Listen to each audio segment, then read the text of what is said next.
Louis Bonbon, aujourd'hui, vous êtes maire. Livrez-nous vos premières impressions. Mes impressions premières, c'est un sentiment de fierté. Fierté d'avoir réussi à changer cette gouvernance municipale qui n'avait que trop duré.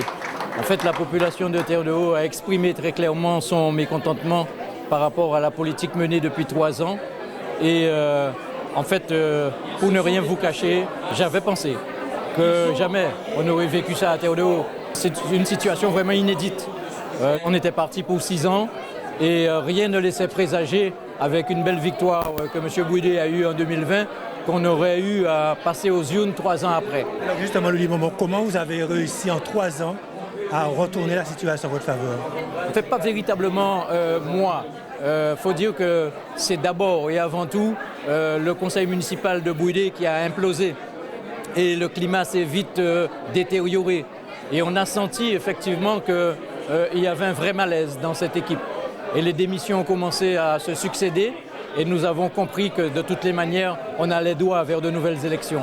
Et donc naturellement, nous avons, avec la population, avec notre majorité, avec notre groupe du comité de soutien, nous avons engagé un vrai travail au niveau de la population pour très rapidement leur proposer cette alternance qui aujourd'hui se concrétise. Aujourd'hui, vous êtes maire, vous avez lancé un appel à l'ensemble de la population en disant que vous êtes le maire de tous les Saintois. 3 ans, ça va être court quand même pour pouvoir développer tout votre programme. Oui, évidemment. Nous sommes à mi-mandat. 3 ans, c'est court. C'est pourquoi nous avons cherché à faire en sorte que nos piliers qui reposaient, qui soutiennent notre programme d'action soient vraiment des piliers concrets. Des piliers où les actions sont très ciblées et des actions réalisables. Donc on va essayer de s'y tenir. C'est vrai que ce n'est pas facile. Le temps des dossiers n'est pas forcément le temps des citoyens, mais nous allons essayer de s'attaquer à la base. Je l'ai dit, la réduction des déchets, la gestion rigoureuse aussi de la collecte. Il y a aussi le problème de l'assainissement qui est un problème récurrent, qui n'a que trop duré à Terre-de-Haut. Et il faut aussi s'attaquer aux infrastructures qui sont aussi à l'abandon. Donc, mais avant tout, je dis bien avant tout, il s'agit de rebâtir aussi cette confiance entre la population et la gouvernance municipale. Pendant trop longtemps, trop d'années, la population a été divisée et nous ne voulons plus cette guerre de clans sur cette petite commune. Ce que nous voulons, c'est un climat apaisé pour que la population se sente bien avec ses élus. Et c'est ça une des priorités aussi de l'équipe Rebâtir. La présence du président du conseil départemental aujourd'hui qui est venu officiellement vous soutenir, ça vous rassure aussi? C'est un signe fort. Un signe fort, et le président l'a dit, que c'est son premier déplacement officiel. Ça veut dire qu'il a voulu marquer l'attachement du département au développement de Terre-de-Haut. Et que je vous annonce désormais que très tôt, première quinzaine de juin, nous allons signer notre contrat pays aussi avec le département. Ça veut dire que le calendrier va s'accélérer, que nous devrons aller très vite. Monsieur le président du conseil départemental, il était important pour vous de venir soutenir le nouveau maire de Terre-de-Haut, Louis Bonbon. Effectivement, il était très important que, en tant que président du département, que je puisse être là. Mais il faut dire qu'au-delà de ce caractère officiel, Louis Bonbon, c'est un ami et j'ai une très forte joie d'avoir pu lui remettre l'écharpe ce matin et de pouvoir m'adresser à lui en tant que maire de Terre-de-Haut. Nous l'avons dit, nous signons des contrats pays avec tous les territoires et dès le mois de juin, ce que je souhaite, c'est que nous soyons des gens en mesure de le faire. J'ai entendu son programme, j'ai entendu ses priorités qui correspondent parfaitement avec nos engagements, avec les possibilités du département. Donc nous allons pouvoir agir et faire en sorte que très rapidement, on sente qu'il y ait ce changement au niveau de Terre-de-Haut. Monsieur le Président, tout à fait entre nous, vous attendiez à cette victoire? En tout cas, je le souhaitais et c'est une très grande satisfaction pour rebâtir Terre-de-Haut. Et comme nous l'avons dit, main dans la main, dès le mois de juin, on va signer cela. Et moi, même si je dis penser Guadeloupe, mais il y a toujours agir. Nous allons pouvoir agir sur le port, on va agir au niveau donc du dispensaire, sur le réseau routier au niveau culturel, puisque j'ai entendu le maire dire que bon, sur la maison bateau qui est un projet, on va pouvoir intervenir avec lui et faire en sorte qu'il puisse réaliser tellement de choses qu'on pensera qu'il y a 6 ans qu'il est là en 2026. Et pour terminer, Monsieur le Président, un mot pour les Saintoises et les Saintois qui vous regardent actuellement. Donc, une très grande satisfaction, un très bon accueil. On sent que c'est un maire qui est entouré de sa population. De toute manière, le score était sans appel d'être élu dès le premier tour. Et puis, nous, on s'est engagé solennellement. Je me suis engagé ici. Et ce que je peux dire aux Saintoises, aussi bien de terre de haut et voire de terre de bas, que nous sommes là et que nous serons avec eux pour les Saintes et pour la Guadeloupe. Aujourd'hui, vous êtes venu à Terre de Haut pour les soutenir, le nouveau maire. Donc, Louli Bonbon, quelles sont vos premières impressions? Alors, première impression, Louli Bonbon, nouveau maire de Terre de Haut, a été élu, moi je dis, à une belle majorité. Un maire élu au premier tour, c'est dire que la population attendait vraiment le changement. Qu'est-ce qui attire votre attention dans le discours du maire de Terre de Haut? On a vu qu'il a fait apparaître un certain nombre de dysfonctionnements qu'il y avait donc à Terre de Haut. Quelles ont été vos premières impressions? Alors, le maire a, je dirais, la soif de faire évoluer la ville de Terre de Haut. Un maire qui a l'envie, le besoin que Terre de Haut soit, je dirais pas la vitrine de la Guadeloupe, comme il l'a aussi dit, mais l'une des vitrines de la Guadeloupe. Il faut que ce joyau se fasse ressentir au niveau, je dirais, du national. Voilà. Il ne faut pas que Terre de Haut perde ses valeurs. Il faut que Terre de Haut retrouve ses lettres de noblesse. La région sera toujours présente aux côtés de Louli Bonbon, mais aussi donc de Terre de Bas, du maire de Bas, pour pouvoir les aider dans leur développement. Comme toutes les communes de la Guadeloupe et que, comme le dit le président Henri Chalus, la région Guadeloupe est aux côtés de toutes les communes de la Guadeloupe. Toutes les communes. En plus, je dirais doublement pour les villes, les communes des îles du Sud, telles que Terre de Haut, Terre de Bas, les Irades, Marie-Galante, qui sont restées longtemps à l'écart. La volonté du président Henri Chalus, comme on l'a déjà vu depuis le début de sa mandature en 2015, il a la volonté, l'envie que ces communes de la Guadeloupe ne font pas partie des communes extérieures, mais qu'elles soient, je dirais, incluses vraiment dans la Guadeloupe. Pour terminer, consultez-vous au nouveau maire de Terre de Haut, Louli Bonbon? Le maire de Terre de Haut, le nouveau maire de Terre de Haut, il lui reste que 3 ans. Ça sera difficile pour lui, je dirais, à pas de géant. Il devra faire le maximum qu'il peut dans les projets qu'il a envisagés aux côtés de sa population.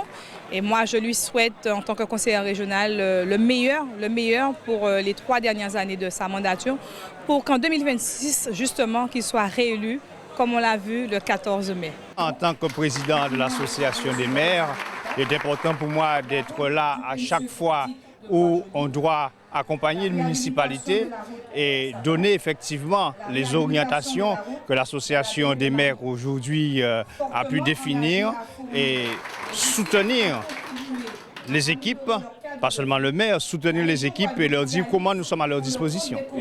Terre de Haut, Terre de Bas, Marie-Galante des Irades, ce sont des dépendances qui vivent une triple insularité. Quel regard en tant que président de l'association des maires que vous avez face à cette problématique?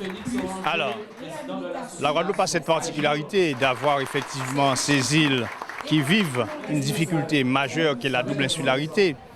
Et il s'agit pour nous à l'association des maires de lancer la réflexion sur le coût et de mesurer le coût de la double insularité et voir comment on doit participer au financement de cette double insularité de diverses manières. Pourquoi? Parce qu'il y a l'État qui doit intervenir, mais il y a aussi les collectivités majeures qui doivent intervenir et qu'elles voient quel développement pour nos îles qui vivent cette double insularité, mais qui ont, je pourrais dire, des particularités qui pourraient faire qu'ils pourraient devenir des centres importants même pour l'ensemble de la Guadeloupe. Je prends l'exemple de Marie-Galante, je le dis souvent à chaque fois. Marie-Galante pourrait devenir un pôle médical. Un pôle médical où des Guadeloupéens auraient à se rendre régulièrement à Marie-Galante pour la convalescence ou pour effectivement des soins spéciaux qu'on pourrait mettre en place à Marie-Galante et rentabiliser ainsi, je pourrais dire, des équipements qui sera à la disposition bien sûr des Marie-Galantais, mais aussi à la disposition de l'ensemble des Guadeloupéens et transformer Marie-Galante en ce qu'on appelle le tourisme de santé et tourner vers des locaux. C'est un exemple. Voilà, donc il y a énormément de choses qu'on peut faire à partir de nos îles. Et pour les Saintes? Mais pour les Saintes, voilà, il faut réfléchir avec les Saintois, quelles particularités qu'on peut trouver, qu'est-ce qu'on peut développer, ainsi que pour la Désirade, etc. Donc, voir comment effectivement nous pouvons faire de ces territoires des territoires qui ont des atouts, en plus bien sûr du fait qu'il y a la plage, de belles plages, qu'il y a la mer, qu'il y a le soleil, mais créer effectivement des produits qui sont des produits particuliers. Le message fort, je pense que je l'ai entendu, et je le reprends, c'est de reconstruire aujourd'hui, c'est de rassembler aujourd'hui, c'est de partir au-delà des clivages politiques et rassembler la population, rassembler les citoyens et construire ensemble, bien sûr, ensemble. Et quand je dis bien ensemble, c'est de manière transversale, bien l'avenir de Terre de Haut. Oui, il est important que la ville de Capesterre-Belle-Eau soit présente aux côtés de ce nouveau conseil municipal. L'occasion de féliciter de nouveau Louli Bonbon, un ami de longue date avec qui on avons eu l'occasion d'échanger sur de nombreux dossiers stratégiques pour la zone.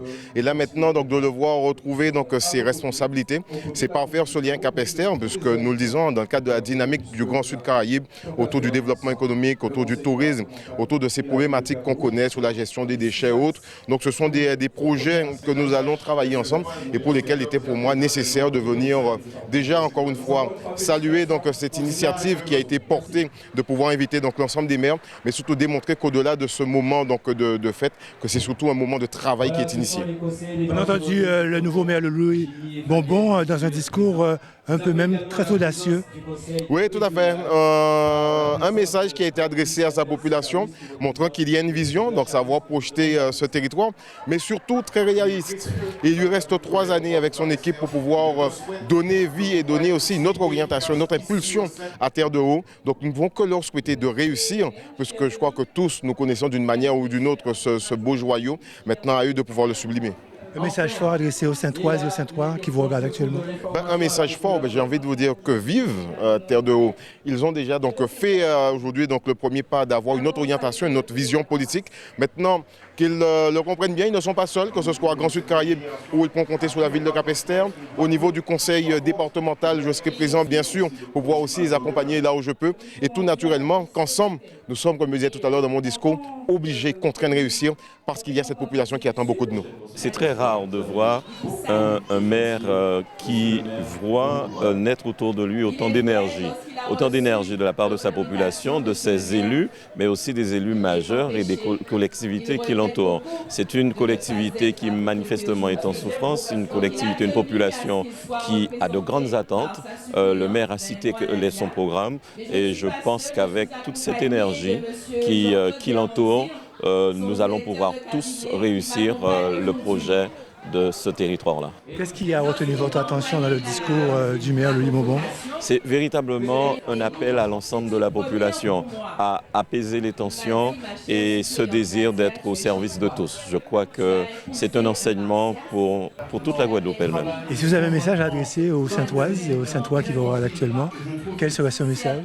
Je dirais aux Saintois de continuer à être un peuple accueillant, un peuple coloré, un peuple du soleil. Et pour terminer, Louli Bonbon, souhaitez-vous adresser un message fort à la population saintoise qui vous regarde actuellement? Le message fort, c'est que nous devons rester unis.